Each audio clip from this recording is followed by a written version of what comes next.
पेपरफुटी विरोधात केंद्र सरकारने एक मोठं पाऊल उचललेलं आहे। पेपरफुटीच्या विरोधामध्ये देशामध्ये कडक कायदा आता लागू झालाय। परीक्षांमधील गैरप्रकार आणि गैरव्यवहार रोखण्यासाठी हा कडक कायदा करण्यात आलाय। दोषींना 10 वर्ष शिक्षा आणि 1 कोटी दंडाची तरतूद यामध्ये करण्यात आलेली आहे।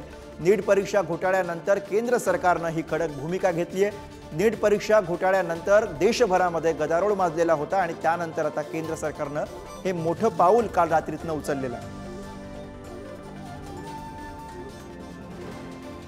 पेपरफुटी विरोधामध्ये देशभरात विद्यार्थ्यांमध्ये संतोष बघायला मिळत होता। असंतोष विद्यार्थ्यांचा उफाळून आलेला होता आणि या असंतोषाच्या नंतर आता सरकारने याची गांभीर्याने दखल घेत हा नवा कायदा पेपरफुटी विरोधातला आणलेला आहे आणि त्यासाठीचं हे मोठं पाऊल खरं तर काल रात्रीतनं सरकारकडनं उचलण्यात आलेलं आहे।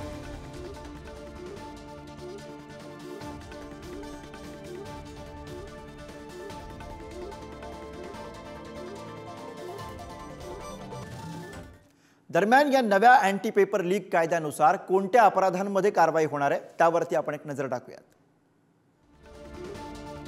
परीक्षेची प्रश्नपत्रिका किंवा उत्तरपत्रिका लीक करणं या संबंधितला अपराध, परवानगीशिवाय प्रश्नपत्रिका OMR शीट स्वतःकडे ठेवणं, परीक्षेवेळी उत्तरपत्रिका लिहिण्यासाठी दुसऱ्याची मदत घेणं,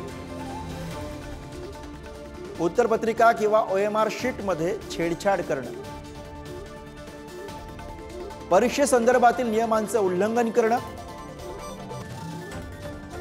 मेरिट डॉक्युमेंटमध्ये छेडछाड करणं, त्याचबरोबरीने परीक्षेसाठीच्या ऑपरेटिंग सिस्टीममध्ये छेडछाड करणं, परीक्षार्थींच्या आसन व्यवस्थेमध्ये बदल करणं, परीक्षा घेणाऱ्या एजन्सीला धमकावणं, परीक्षा घेणाऱ्या एजन्सीच्या कामामध्ये अडथळा आणणं, त्याचबरोबर परीक्षेसंदर्भामध्ये खोटी वेबसाईट तयार करणं, परीक्षेसाठी खोटा ॲडमिट कार्ड आणि फेक परीक्षा घेणं या संदर्भामध्ये या प्रकरणामध्ये अपराध मानला जाईल।